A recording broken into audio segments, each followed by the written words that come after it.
We're good? Oh, all right. It's your editing, so I know. If you want me to babble, I'll do it. That's staying in. How do you do? We're about to unfold the story of The Son of Frankenstein. This one is probably just as bad as his father. Good morning, son. Well, hello. My son, you have inherited the fortune of the Frankensteins.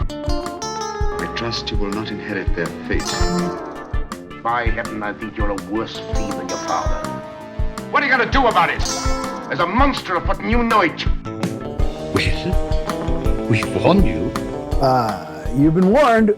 Welcome back to Frankenstein Minute, the podcast that dissects the Frankenstein film series minute by minute. I'm Tom Lang. And that must make me Bill Evenson. It does. And you've joined us. We're going to talk about minute 14 of 1939's Son of Frankenstein, starring Josephine Hutchinson. And Donnie Dunnigan. Wearing Harpo's wig from... and you know who else is in this is Basil Rathbone. He is. Well, it's the great comedy Sherlock team, Holmes himself. comedy team of Rathbone and Norton. Absolutely. Yeah. He gets his Norton hands. Finally Rathbone. hands Rath after a minute and a half. He finally hands him.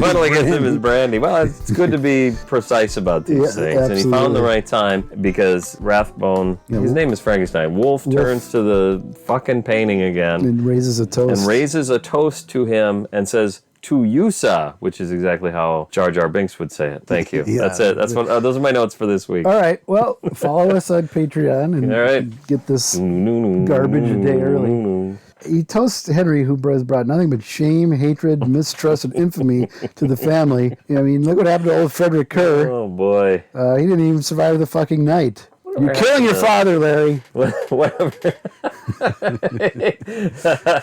That's right. It's a similar scenario in a modern, it's 60 years later, Frederick Kerr would be in an iron lung. See what happens, Larry? Yep. The first minute-by-minute podcast, some would argue, is Big Lebowski. Oh, really? Yeah, Star Wars Minute and something called, no, I can't remember what it was called, but they didn't call it Lebowski Minute. They had a different name. Okay. Arguably the first, because I can't remember. They came around the same time. Okay. I guess what I'm saying is that one's done. So we can keep making Lebowski references here on this podcast. Yeah, we can't have a separate... We can't do a separate... Okay, fine. Wolf weirdly pauses before taking his drink, and Igor ducks out of sight. Yeah. Well, he paused, and at first I thought, well, maybe he sees Igor's shadow in one of the lightning strikes. Sure. But you don't, and he doesn't react like he does either. He just pauses. Right. Well, here's the thing about that. I thought that at first, too, when I looked at it. Like, why does he pause? And why does he duck out of sight? Yeah. Looking at the scene again and judging based on what's going on in the scene, he's talking to that painting. He's really deep in with that painting. He's micro-focused. And I feel like he pauses as if to say, "Did you hear something?" Like he's honestly looking at the painting. Like the painting's going to react. Yeah. That's all I got.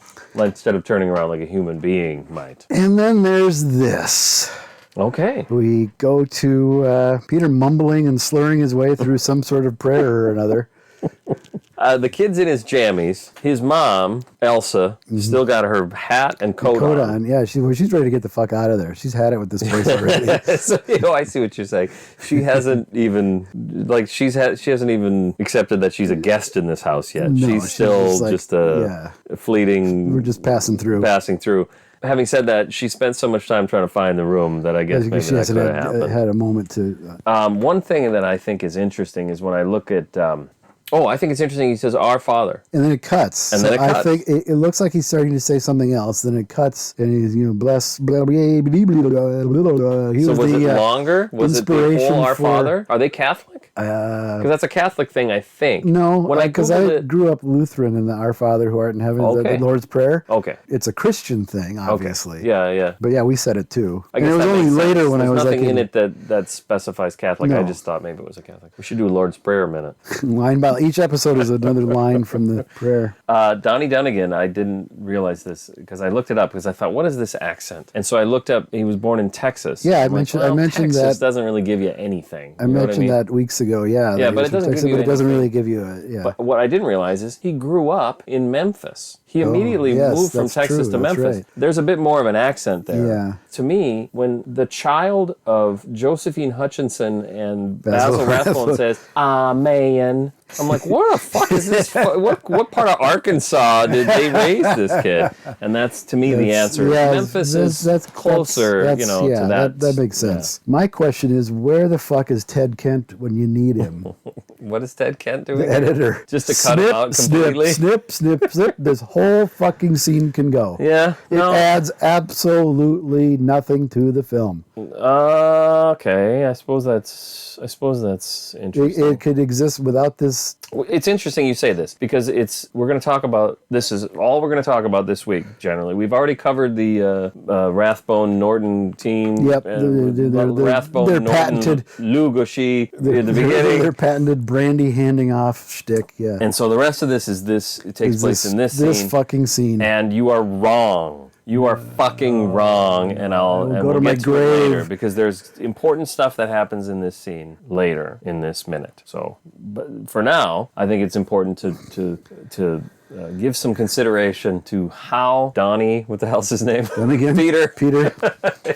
How he constructs his prayer with what we have, which is, "Our Father, help me be a good little boy," or whatever the fuck. That's fine. Yeah. And then he says, "God bless," or "Bless mommy, bless daddy." Amen. Amen. Or more like, "Ah, man." No, I don't know.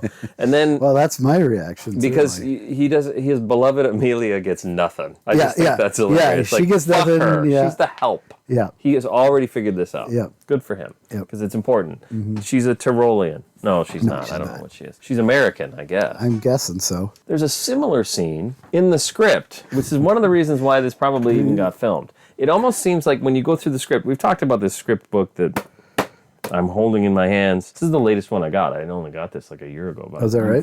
I think you found it. Oh, yeah, I probably did. Sent it to me. You were right to say this season we don't have the script to fall back on to look at this film because it's not really following this structure. But a lot of stuff is in it. There are certain sequences that are sort of like the progenitor to... Yeah. And what's weird in this case is there's a scene where a little boy is going to bed and is saying his prayers before he goes to bed. And he says the more traditional, "Now I lay me down to sleep" thing. Yeah. But it's not even this kid. We cut to a peasant's hut where a little boy is doing "Now I lay me down to sleep," and the monster comes and I skimmed it, but I think kills them all. Yeah. Yeah, there you go. Yeah, so there again, that's, like I say, it's like a holdover. So when you say why is it in the film? It's all, it's a holdover from that, but the monster bursting in and killing everybody completely unmotivated is a holdover from the Flory script. Okay. So that goes all the way back to early 31. Okay. And the script that Junior had the good sense to toss out. And you say that partly because, as we know, our monster isn't just a brutal murderer. Yeah. It's not like somebody's just saying, "Go kill this guy, go kill that guy," and he'll just go kill him. Go kill him. That's not the character. That's not how this works. Not how this works. No. So at least that to me explains how we end up here, because we're fly by night. We're figuring out what we're going to shoot that day based on almost whim, and this is in the script, so we're doing that. It's a guess, but I still stand by the fact that there will be something important that comes up in a little bit. I'd like to know what it is, because I haven't seen we'll it. There, we got we got a whole podcast we got to produce. We can't skip ahead. I guess so. I guess you're right. What do you got? What do you got next? Amelia is going to go close the curtains. Yeah. And he, I think, says, "Please don't close them. I like lightning." Yes, I think that's what he said. The subtitle at least says "close them." I don't think he actually pronounces the word "them." Please don't close. It's the inspiration for the character Mushmouth from Fat Albert and the Cosby Kids. Oh, God. Oh, my God. Fat Albert is such a great show to go back and watch, knowing what we know now. That was my absolute favorite show for the longest time. I loved that show when I was a kid. Really? Interesting. Yes. So what I also love about it is, okay, so how old are you at that time? 8? No, I was younger than that. Oh, even better. 6, 7, yeah. So a 6-year-old white Tyrolean living in Robbinsdale. Robbinsdale. Yeah. Just enamored by this urban, what we would nowadays call urban. Oh yeah, virtually no. Everyone's black on that show. Virtually no connection to it whatsoever. But I just adored it. I don't know. I know I watched it. I don't want to give the impression that that show wasn't accessible to white kids. I watched Fat Albert too. Yeah, but I don't know. Something about it got it I love it. Hooks into me, and I actually still have, or not Learning still, a little bit about you. but I found at like Half Price Books or something, DVD set for like $12. I'm like, yeah, I gotta have that. I haven't put it in, and now I don't know that I can. Was there a book who tabak labik dibis? Yes, his name was Peter Frankenstein. No. Is that Mushmouth, though? Yeah, that is okay, Mushmouth. all right.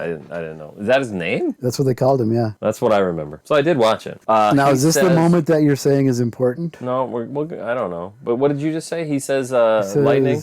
Don't close your windows, I like lightning. Okay, so did you see Indiana Jones and the Temple of Doom? Unfortunately, yeah, I have, yes. Oh, it's a good movie. No, So it's he not. goes to the hut or whatever where he's going to get his mission that's going to carry him through the rest of the film. Willie Scott, what's the little kid's name? Short round. Short Round and Indy are sitting around with their food.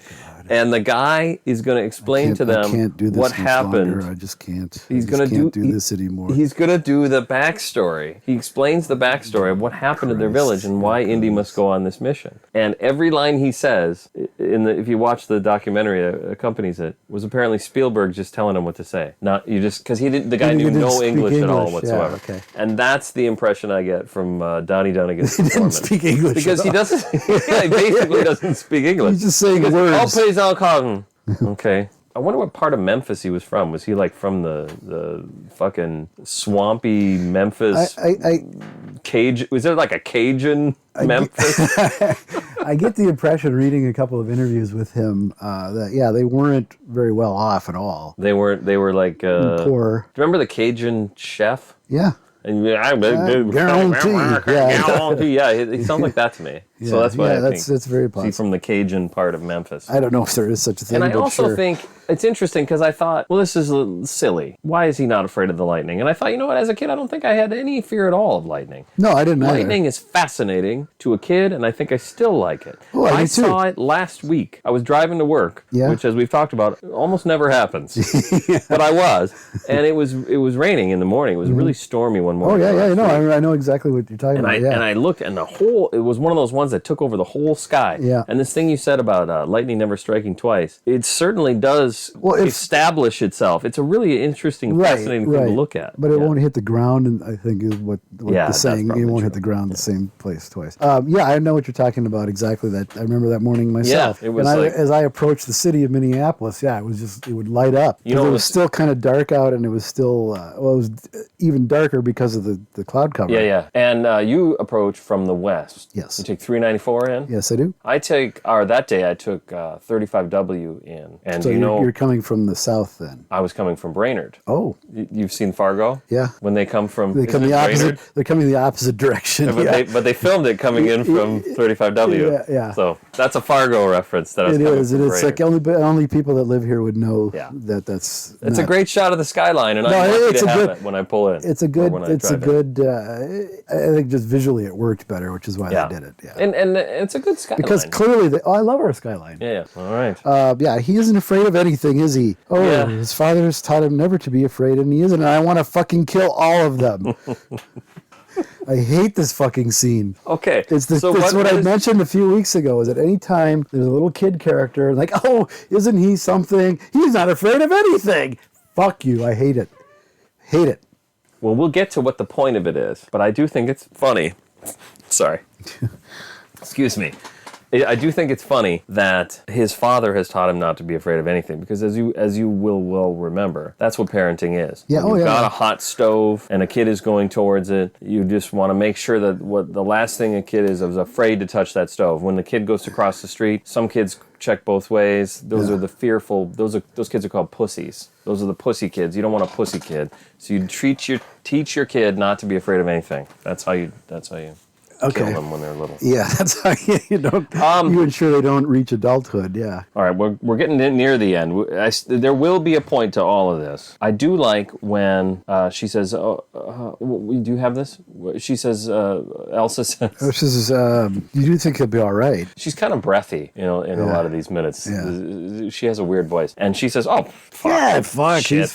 Nothing will happen to him. If this kid sleepwalks, he's going to get brain damage. He's going to fall. There's nothing stopping that kid from toppling off. Because he's not afraid of anything. He's not afraid. Well, that's true. He's not afraid of anything either. So it's going to be big trouble. It's kind of hard to get a read on Amelia saying that because she's the same one that did that quite cheery. Quite cheery. I think you'll be surprised. So clearly that Amelia is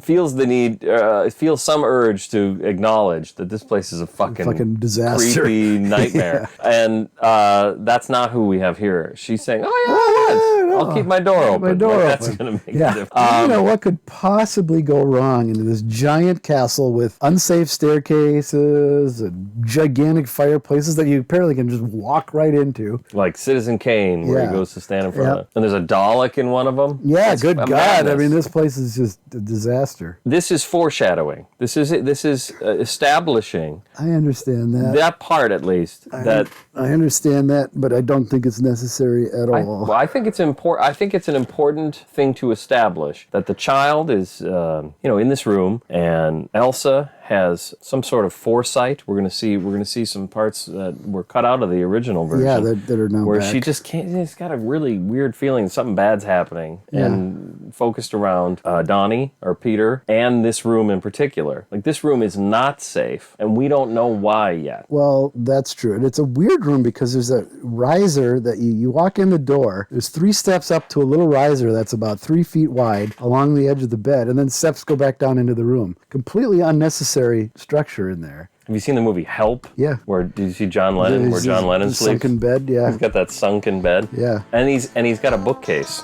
at the head of the bed, and I saw a picture recently where he's reading a book and he's surrounded by books. And if you look at it for more than a second, you realize he's surrounded by copies of his own book. Yeah. So it's like that. It's fun. Have some fun, Tom. Oh, I'm not saying it's bad. It's just an interesting detail to put in there that doesn't really. Yeah, we have a slightly sunken little living room Yes, upstairs. My uncle fell in it when he came over. We had a party for my mom. She turned 80 before the pandemic. Weeks before the pandemic, just right before. And having a 70-year-old guy fall on your living room is scary. Yeah, I bet. All right, follow us on, my usual chart. suspects. My chart. You can get all of our medical results. That would actually be a nice addition to the things we talk about in this podcast. And also, in case you're wondering, I've already edited this out of there. That's the end right there. In case Tom hasn't edited out what sounds like it's my chair squeaking, that's just noises my body makes as I move around. Ankles, knees, hips, yeah. All right. Good night, everybody. Good night, folks. Belong